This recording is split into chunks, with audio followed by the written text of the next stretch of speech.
Los corridos y las rancheras de grupos como este alegran las fiestas hasta en los más lejanos rincones del país. Este amor por la música mexicana se instaló en el corazón de los chilenos al llegar los años 40 y se quedó para siempre.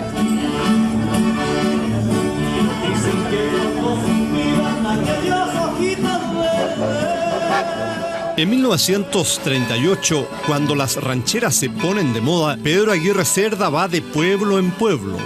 Pan, techo y abrigo es su eslogan. Para esos años, aún la mitad de los chilenos vive en el campo. El agua potable y la luz eléctrica son un lujo. 1 de cada 2 niños no va a la escuela. El futuro presidente promete cambiar el rostro de Chile con más educación, más industria y mayor bienestar. Hace unos meses que mamita se murió. Pero, como en una triste canción mexicana, los sueños y las promesas de Pedro Aguirre Cerda se enfrentaron con una serie de impredecibles y devastadores obstáculos antes de que pudiera terminar su mandato.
Es la Navidad de 1938. Ese año al viejo pascuero se le piden trajes de vaquero, muñecas de Shirley Temple, trompos y caballos de madera. El 90% de los chilenos es católico y celebra el nacimiento del niño Jesús. Ese mismo 24 de diciembre llega a La Moneda un masón, Pedro Aguirre Cerda, apoyado por una alianza de radicales, socialistas y comunistas. Es el Frente Popular. Don Tinto, como le dicen sus adversarios, representa el empuje de la clase media y despierta gran entusiasmo, especialmente entre los más pobres. Yo era un chico. Mi padre me llevó al desfile. Entonces cuando estábamos ahí, mi padre me pega un empujón porque al frente iba Don Tinto, ¿no? Saludando así con su sombrero. Y yo entonces aparecí empujado y me encuentro con Don Tinto, que me da un abrazo, y yo le doy un abrazo a Don Tinto. Y era bajito, parecía una botellita de vino tinto, le faltaba la etiqueta. Yo en ese entonces tenía 12 años.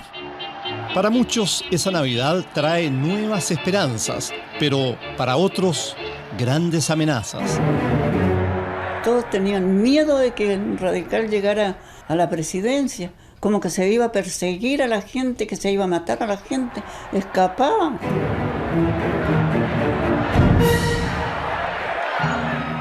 Entonces el arzobispo mandó una orden a todos los sacerdotes que cuando salieran a la calle no salieran de sotana. Creían que iba a haber persecución de la iglesia, que se iba a acabar el mundo.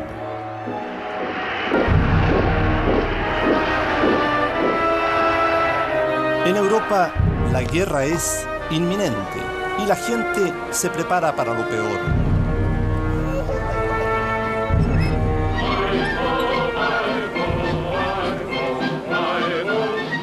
En Chile, los niños no saben de esas preocupaciones y en la matiné de las 2 de la tarde asisten al estreno de Blancanieves y los 7 enanitos, el primer gran éxito internacional de Walt Disney.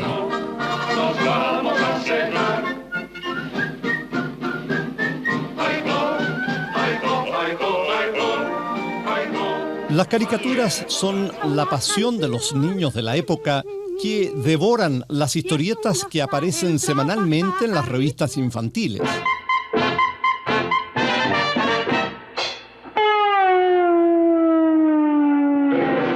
Estaba el Cabrito, estaba Pispaf, estaba Piliquen, pero el Peneca fue la reina, eso sí, fue reina de todas las revistas.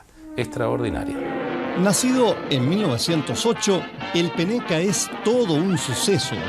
Al terminar la década del 30, vende la impresionante cifra de 140.000 ejemplares. A mis 6 años aprendí a leer con el Peneca.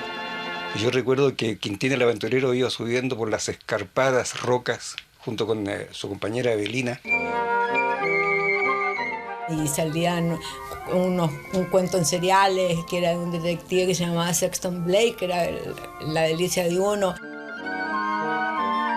Lo recuerdo con mucho afecto. Por ahí cuando me meto en alguna librería de viejo y encuentro un Peneca, hasta me quiero emocionar un poco. Sin hijos propios, el matrimonio de Pedro Aguirre Cerda y su prima Juanita demuestra gran preocupación por los niños chilenos. El mismo 25 de diciembre, un día después de llegar a La Moneda, Juanita instaura la Pascua de los Pobres, en la que reparte 200.000 juguetes. Nunca gobierno alguno entregó más ayuda que don Pedro Aguirre Cerda. Siendo presidente él, dejó a todos los niños santiaguinos entrar a La Moneda.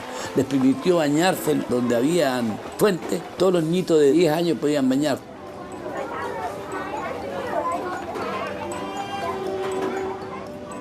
En lo espiritual, las garantías de libertad, respeto a la... Gobernar es educar.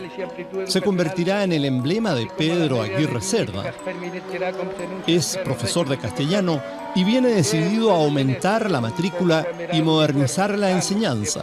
Y capaz, disponga los destinos de la República sin otra mira que el interés nacional. En las escuelas se enseña de memoria y muchas veces resulta más importante obedecer que aprender. Cuando era una falta muy grave, entonces había arresto en una pieza oscura todo el día y sin dar de comer. Habían castigo. Debajo, detrás del pizarrón y su varillazo por debajo. Cuando nos portábamos mal, que generalmente nos portábamos mal. La mismísima Gabriela Mistral, cuando aún era la pequeña Lucila, había sufrido en carne propia la rígida educación de principios de siglo. Ella estaba repartiendo unos cuadernos y pensaron que ella se los había llevado, que en vez de que ella los repartía, porque pensando en su Monte Grande que lo que necesitaba uno era de todos, lo debía haber repartido, y sencillamente la tacharon de ladrona y la quisieron echar o la echaron de ese colegio. Al ser acusada de ladrona, Lucila es atacada a peñascazos por sus compañeras. Y a Gabriela eso nunca se pudo olvidar, de una cosa tan injusta, tan terrible para ella. Hay que ver que Gabriela no es como usted ni como yo, que somos personas, yo creo, somos normales. Ella era muy sensible. Yo no quiero que a mi niña la vayan a hacer princesa, con zapatitos de oro, como juegan las praderas. Y cuando llegue la noche a mi lado no se acuesta. Yo no quiero que a mi niña la vayan a hacer princesa. Y menos quiero que un día me la vayan a hacer reina. Como para sanar su dolor, la joven Lucila se hace profesora y se dedica a la poesía, adoptando el nombre de Gabriela Mistral. Sus clases son mágicas, amenas y cautivantes, y su poesía comienza a leerse en todo el mundo. En 1945, ante el rey de Suecia y la florinata de la inteligencia mundial, Gabriela recibirá el Premio Nobel de Literatura. Que mi dedito lo cogió una almeja y que la almeja se cayó en la arena y que la arena se la tragó el mar. Después de numerosos años de ausencia, Gabriela Mistral vuelve convertida en la primera mujer hispanoamericana en ganar el Nobel. De tierra sacamos del mar. Novedad de un dedito de niña, la que esté manca lo venga a buscar. Que me den un barco para ir a traerlo. Y para el barco me den capitán. Para el capitán que me den soldada. Y que por soldada pide la ciudad. Marsella con torres y plazas y barcos de todo el mundo la mejor.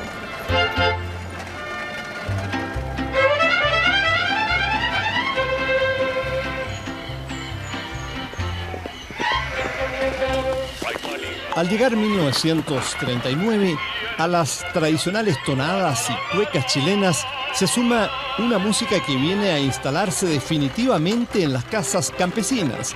Es la ranchera y el corrido mexicano.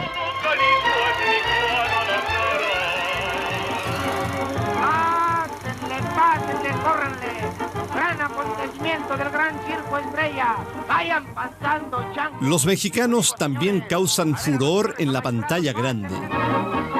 A fines de la década del 30 ya se han estrenado en nuestros cines 32 películas mexicanas. ¿Y acabó de hacer sus visiones? Sí. Pues ¿qué espera para adentro? El cine mexicano te pegó mucho aquí. Yo de esa época me recuerdo mucho las películas de Cantinflas.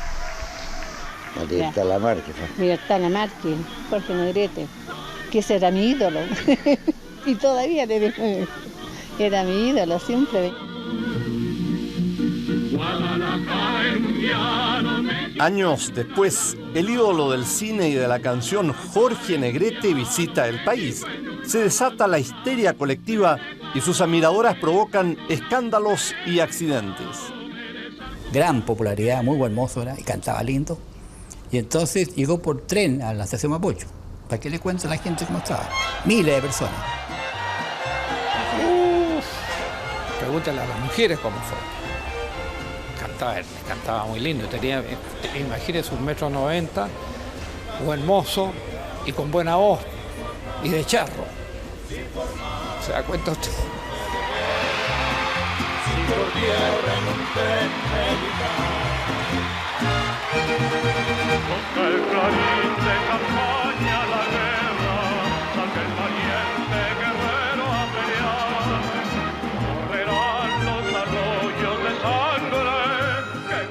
Es el 24 de enero y en Chillán todo el mundo quiere ver La Sandunga, el último estreno del Teatro Municipal. Era una calor infernal. Y a mí me fueron a buscar a la tienda donde yo trabajaba, mi amiga. Así que fuimos el horario de las 9. Y me fueron a buscar y le digo, hermana, ¿me das permiso de ir al teatro? Anda, pues me decía. Y fui con ella. Durante la función, un extraño movimiento sorprende y aterroriza a los espectadores.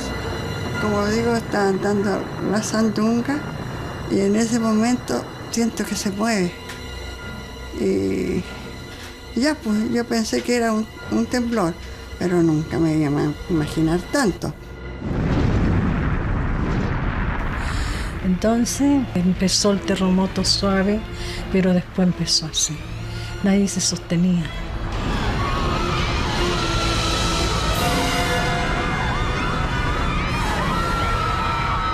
Donde quebraba el alma fue en el Teatro Municipal. Toda la techumbre cayó en la platea. Salí del teatro y empecé a gritar y no sabía dónde estaba, porque era en puro escombro. Por las gradas corría la sangre.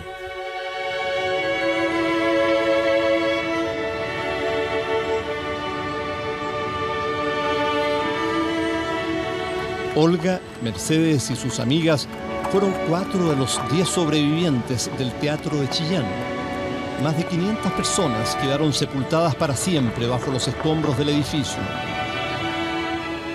CBT Chillán, locutor de turno, decía, la familia Valdebenito, todos muertos.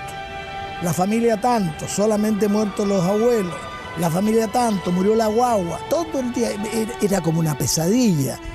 Hubo prácticamente una cadena a las 24 horas del día en que transmitían desde Chillán y Concepción.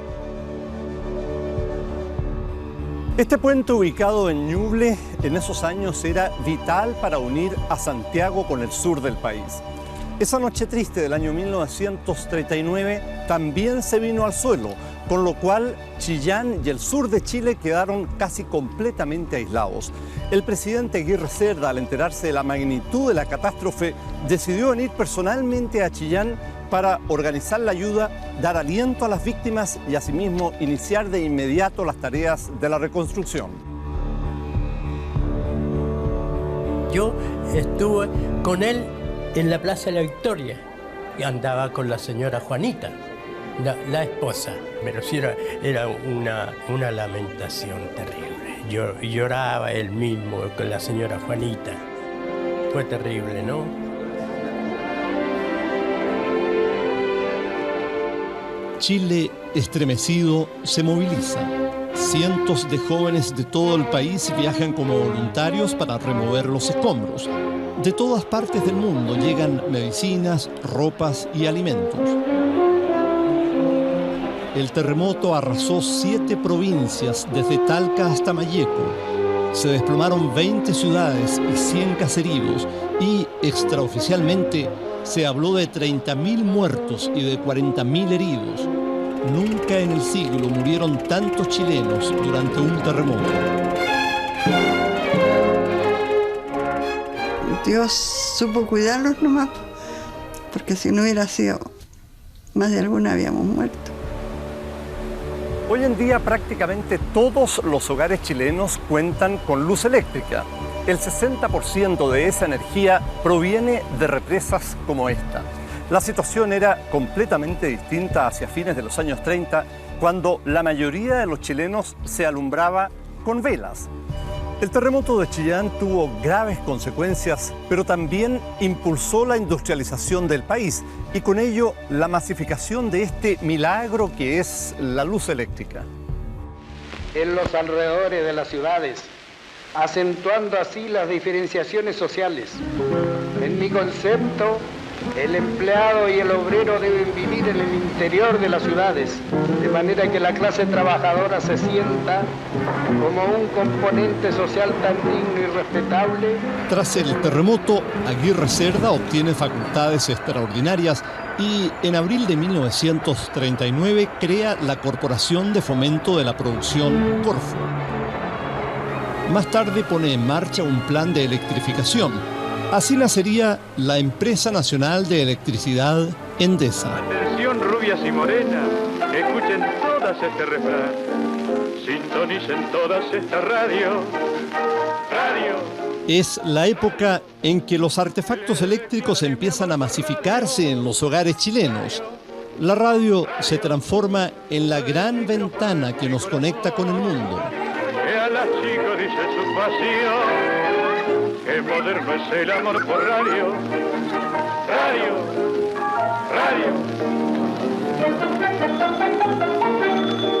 Oiga, Cardoso, una chica quiere hablar por teléfono. Las noticias se obtenían por medio de cables. Cuando había una noticia importante, tenían un timbre, entonces tocaban el timbre y corrían todos a buscar la noticia y se repartía, se retransmitía en castellano y ahí se escuchaba en todas partes acá en Chile. Es que están vivas todas las fuentes genuinas de España. España En ese momento, las noticias vienen desde España. por la división engendrada por los separatismos locales. Termina una guerra civil que ha costado 500.000 de muertos. Entre ellos ha sido fusilado el poeta y dramaturgo Federico García Lorca, amigo del joven poeta chileno Pablo Neruda. Frente a vosotros he visto la sangre de España levantarse para ahogaros en una sola ola de orgullo y de cuchillo. Con España en el corazón, la poesía de Neruda se llena de luchas y dolores. Venid a ver la sangre por las calles.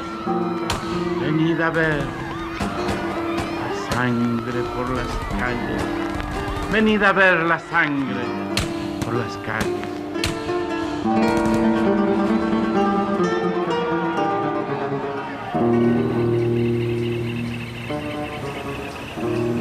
A raíz de la guerra civil, mis padres eran republicanos, se perdió la guerra, hubo que salir apresuradamente para Francia.